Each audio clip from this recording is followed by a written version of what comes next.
Hey, what's up guys? This is Jesse with Modtub, and now that we have the Modtub set up, assembled with all the components on the back, it's time to get it running in the final steps. So the first thing we're gonna do is you wanna make sure it's on a flat, level surface. Before you fill it up, it's really important that it's on a flat, level surface. Next, you need to make sure wherever you put it can handle the weight of the tub.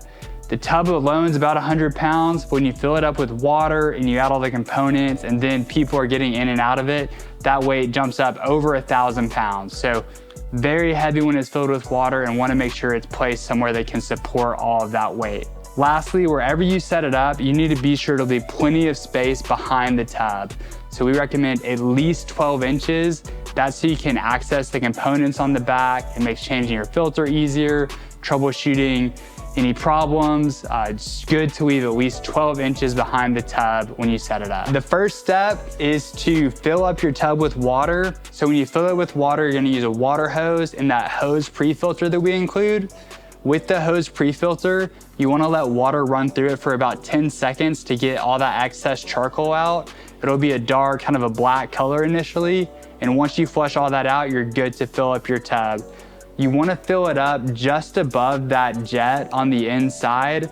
It's really personal preference based on your size and how much water displacement there is, but most people fill it just above that jet on the inside of the tub. Now that it's filled up with water, the next step is to power it on.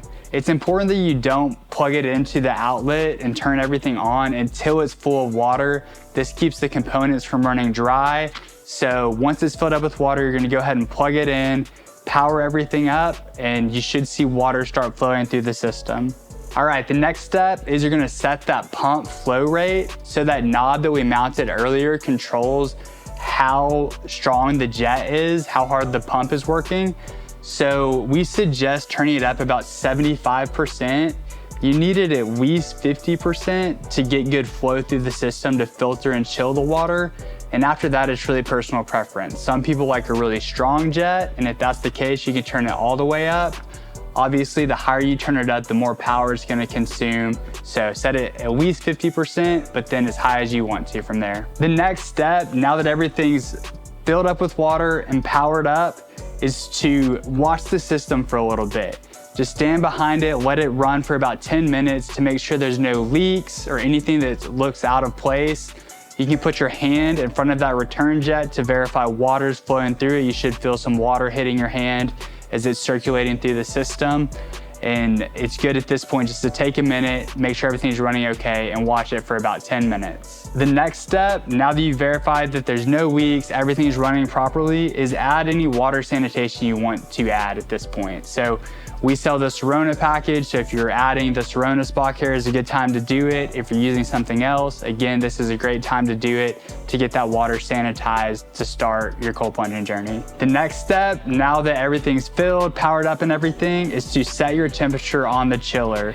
When setting your chiller, you wanna make sure this boost function is set to 24/7. So have it there at 24/7. Now to set the temperature, you hit this set button and you can adjust up and down as desired. Once you have the temperature you want, hit set again to lock it in place. The number displayed right there is your set temperature. The number right here is the reading of the water at the current time.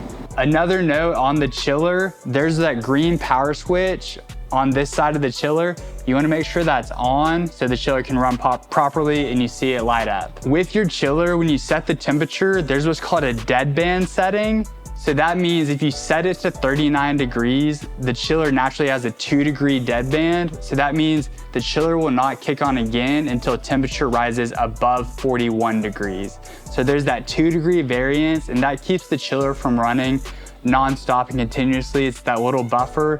So don't be alarmed as long as you see your temperature within 2 degrees of the set temperature. Once your chiller's set up and set to the correct temperature, you should hear the compressor and fan kick on when it's actually chilling the water.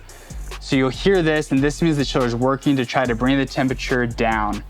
Typically with our tubs, there's a lot of factors that affect how quickly it cools, but we usually see about 2 to 5 degrees per hour that the tub will chill. Your Modtub is designed to run 24/7. So we recommend leaving the pump, chiller, everything powered up and running all of the time.